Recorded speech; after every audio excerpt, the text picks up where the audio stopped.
Muy bien, alumnos, tengan con todos muy buenos días. En esta semana número 5, lo que vamos a hacer es un repaso de la semana 1, 2, 3 y 4. Es decir, vamos a ver todo un repaso de lo que hemos avanzado hasta el momento. Es así que vamos a continuar con nuestro video tutorial.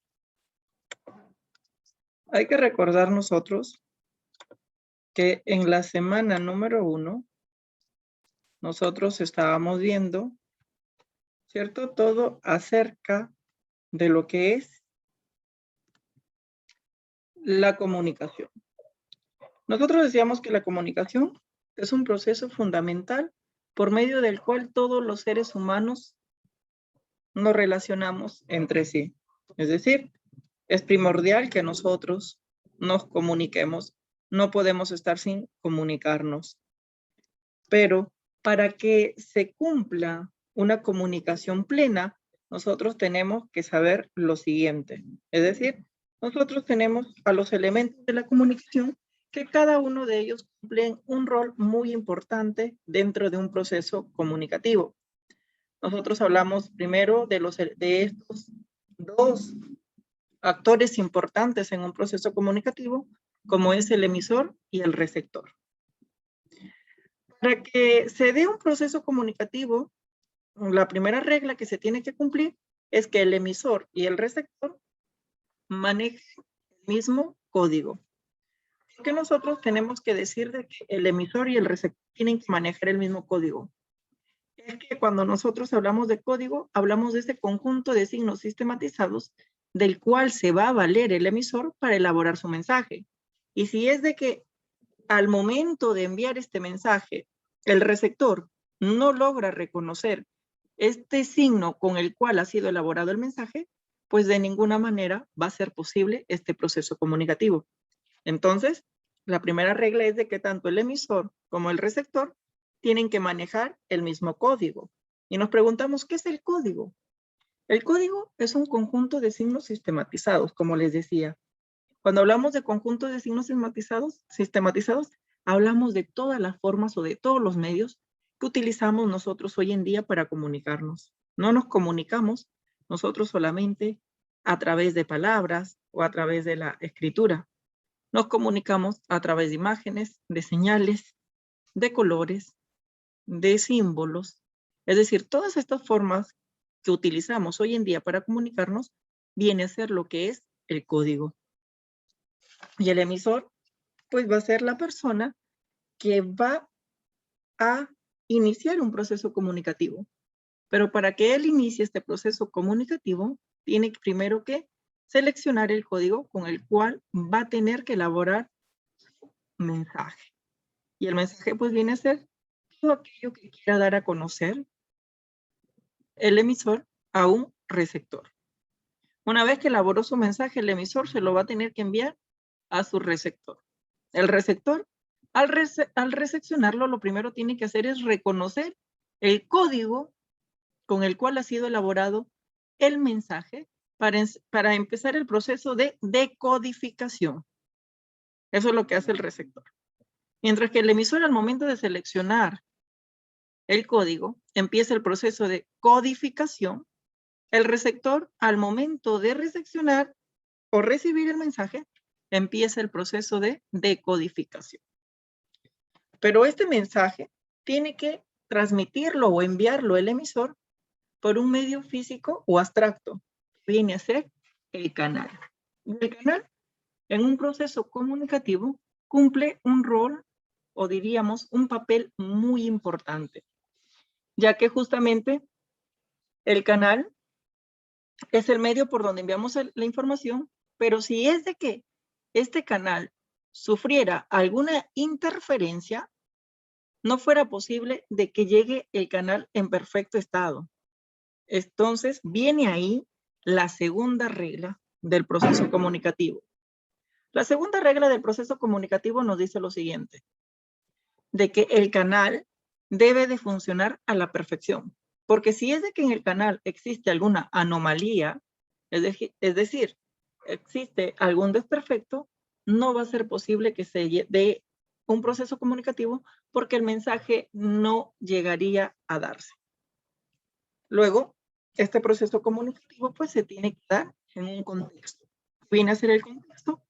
El contexto viene a ser el lugar donde se desarrolla el acto o proceso comunicativo, que influye mucho al momento en el que el receptor tiene que decodificar su mensaje para interpretarlo y llegar a darle el significado correcto a cada signo del mensaje con el cual ha sido elaborado. Y por último tenemos lo que es el referente. Es que nosotros sin un referente no podemos iniciar ningún proceso comunicativo, porque el referente es el tema o el asunto o el motivo del por qué nosotros tenemos que iniciar un proceso comunicativo. Entonces, aquí tenemos los elementos de la comunicación que hemos trabajado en la semana número 1. En la semana número 2, nosotros trabajamos lo que era lenguaje. Cuando hablábamos del lenguaje, hablábamos de que existen muchísimas definiciones acerca de las cuales, para hablar del lenguaje, pero de todas estas definiciones que nosotros podemos encontrar en la web acerca del lenguaje o en las diferentes bibliografías, se agrupan en 3 grandes perspectivas para poder entender lo que es el lenguaje. Entonces aquí vamos a hablar de la perspectiva de la semiótica, de la lingüística y la pragmática.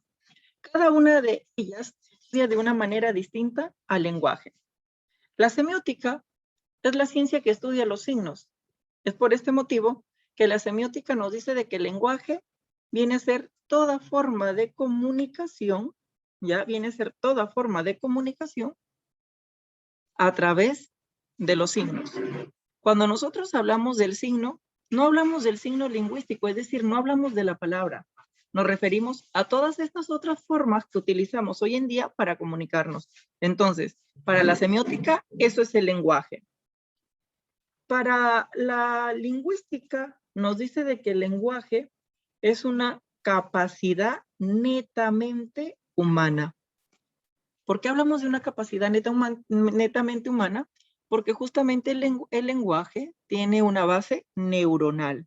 Es decir, está alojado en nuestro cerebro y en un hemisferio, en alguna parte de nuestro cerebro, está lo que encontramos la comprensión, alojado nuestro lenguaje.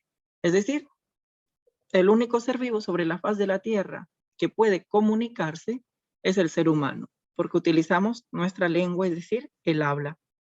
Eso es desde el punto de vista de la lingüística, como una capacidad exclusivamente o netamente humana. Para la perspectiva de la pragmática nos dice lo siguiente, que el lenguaje es un acto, ¿cierto?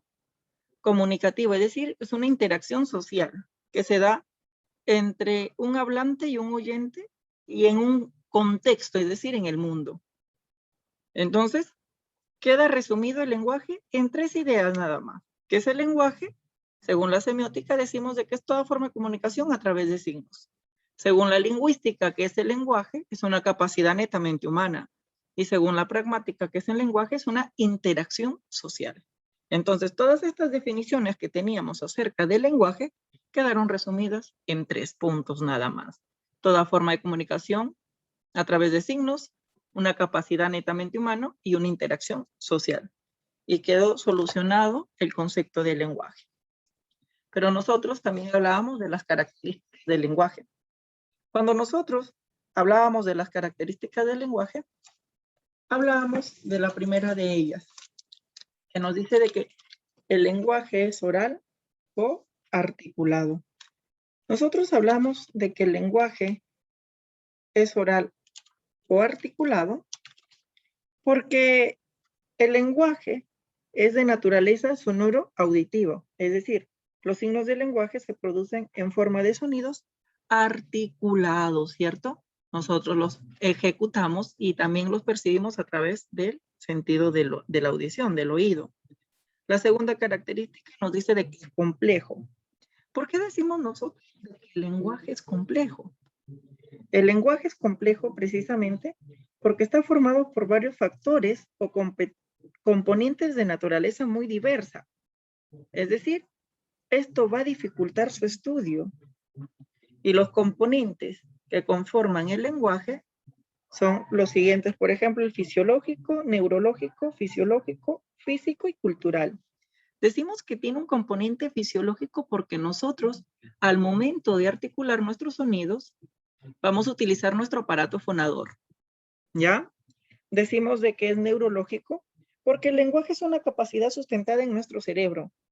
La comprensión del lenguaje está relacionada con el área de Wernicke en la parte superior del lóbulo temporal izquierdo y la producción con el margen izquierdo de la fisura de Rolando y el área de Broca en la parte inferior del lóbulo frontal izquierdo. Es ahí en donde encontramos posicionado el lenguaje en nuestro cerebro. Por eso es neurológico. Es fisiológico porque los sonidos son físicos o concretos. Es decir, también lo es el canal, es decir, el medio que nos permite transmitirlo, transportarlos para nosotros poderlos percibir. ¿Ya? Es psicológico porque en el lenguaje están implicados varios procesos psíquicos e intelectuales. Además, refleja gran parte de la personalidad y nuestros estados de ánimo, es decir, a través de él nosotros damos a conocer nuestro mundo interior.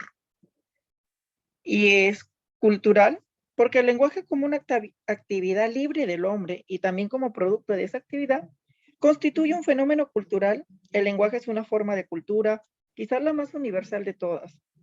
Y a través de él también nosotros vamos a transmitir nuestras costumbres, nuestras tradiciones de la sociedad en donde vivimos. Entonces, estos componentes son lo que lo vuelven complejo, ¿cierto? Complejo. La siguiente característica nos dice de que es heteróclito. ¿Por qué nosotros hablamos de que el lenguaje es heteróclito? Pues vamos nosotros a decir que es heteróclito porque el lenguaje es irregular y extraño, es decir, no se ajusta a un molde o a un paradigma, para nada. También decimos de que otra de las características del lenguaje es que es multiforme. ¿Por qué es multiforme? Porque adopta varias formas. Y por último decimos de que es consciente. ¿Por qué decimos de que es consciente? Porque es un comportamiento voluntario, a diferencia de los actos reflejos instintivos como bostezar, estornudar, reír, llorar, toser. Es decir, nosotros decidimos en qué momento podemos iniciar un acto comunicativo y en qué momento no. Es decir, cuando nosotros no tenemos un referente, es decir, no tenemos un tema para iniciar un proceso o una conversación, pues simplemente nos quedamos callados y no lo hacemos.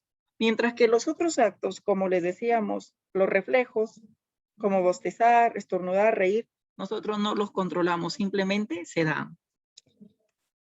Otro de los temas que hemos manejado en la semana número 3 fue la relación y oposición entre lengua y habla. Cuando nosotros vamos a hablar de lengua y habla, ¿cierto? Tenemos que recordar a los 3 grandes lingüistas que han hablado acerca de lengua y habla. Del primero que vamos a hablar es el padre de la lingüística moderna, el maestro ginebrino Ferdinand de Saussure. Ferdinand de Saussure nos decía de que el lenguaje es una dicotomía. ¿Qué es una dicotomía? 2 términos totalmente opuestos que se van a complementar entre sí para formar lo que es el lenguaje. ¿Ya? Eso nos decía Ferdinand de Saussure.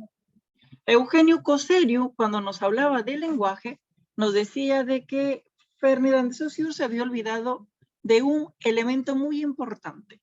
Y él, a la teoría que había presentado Ferdinand de Saussure, le añadió lo que es la norma.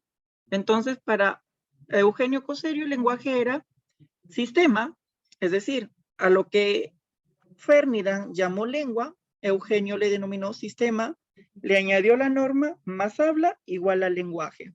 Eso nos decía Eugenio Coserio.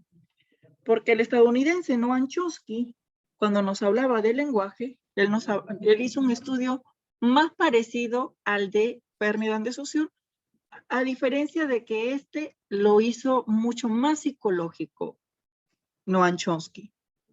Noam Chomsky cuando hablaba de lenguaje, él nos hablaba de una competencia lingüística y de una actuación lingüística.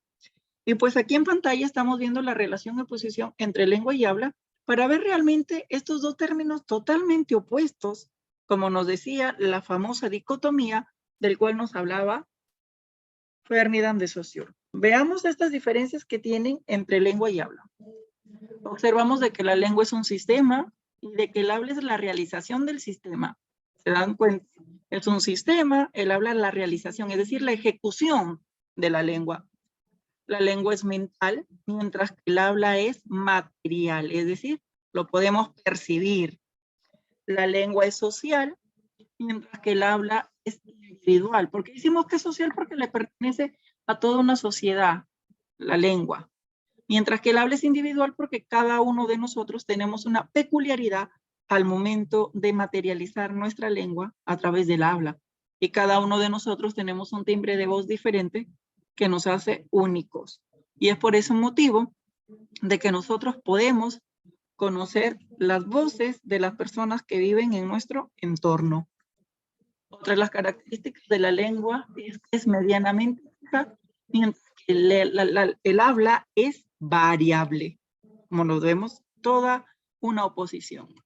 Otra de las características nos dice que la lengua es perdurable, ¿cierto? Es perdurable, es decir, va a transmitirse de generación en generación, mientras que el habla es momentánea o efímera, es decir, tan solo se hace presente en el momento en que se está dando un acto comunicativo. Si nos dejamos de comunicar, el habla desaparece.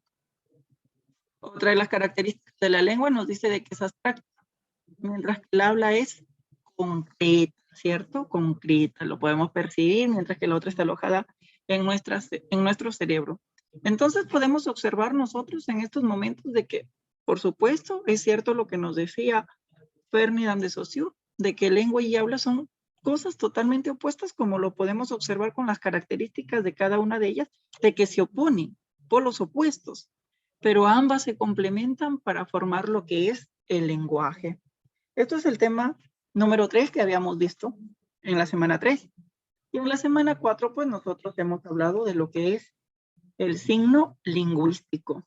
Cuando nosotros hablamos del signo lingüístico, hablamos de una asociación mental entre un significado más un significante, como observamos aquí en pantalla.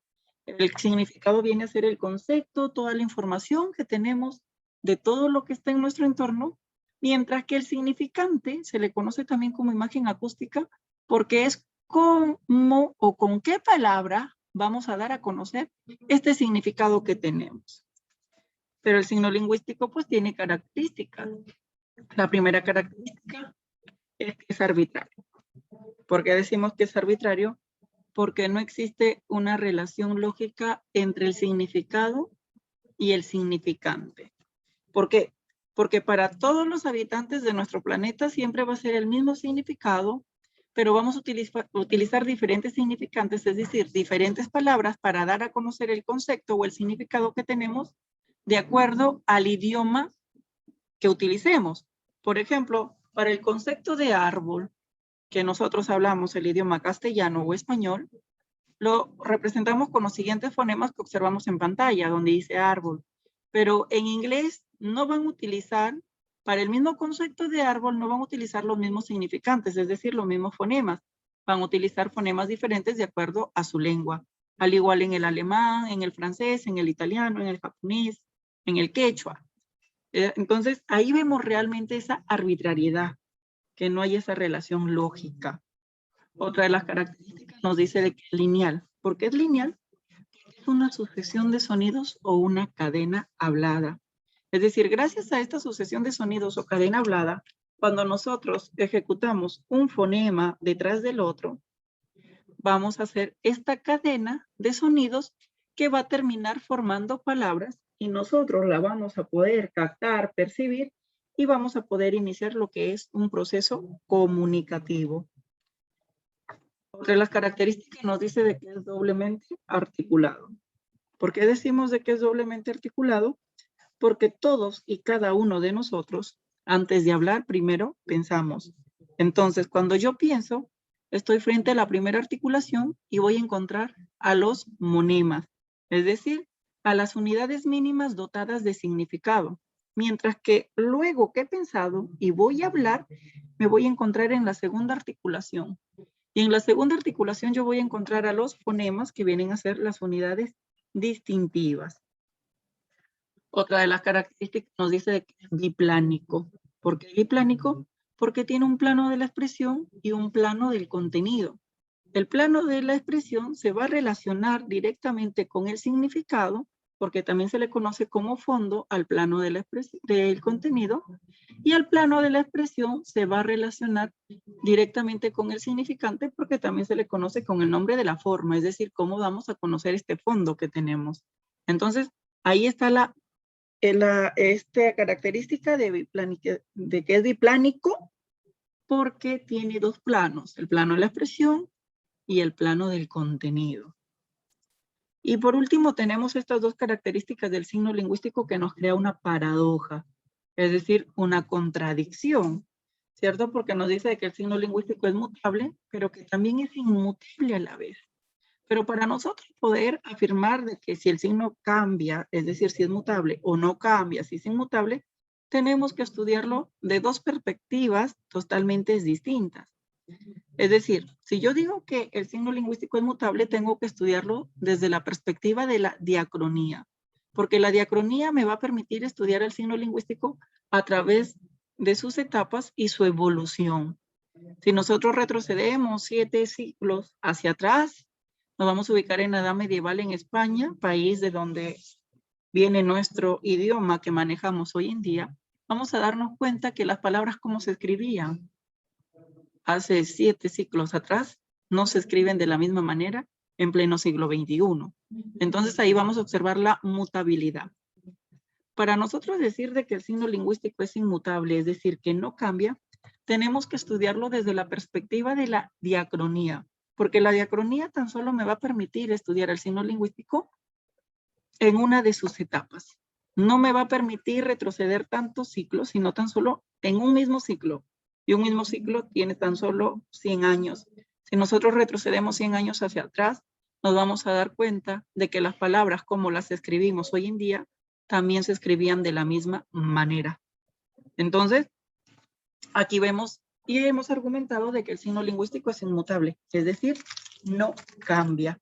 Y estos 4 temas que lo hemos visto de manera general el día de hoy en nuestra semana de repaso, es lo que hemos visto hasta el momento.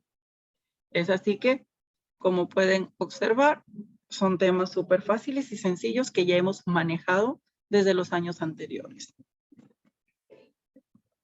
Ya saben de que los videos tutoriales más específicos de cada uno de estos temas que estamos viendo el día de hoy, los encuentran también en nuestro canal de YouTube de manera individual. Espero que realmente hayan tenido un buen entendimiento y si no, pues nos reencontramos en nuestras videoconferencias para aclarar todas las dudas. Espero que les haya servido de mucho y nos vemos en nuestras clases. Hasta luego.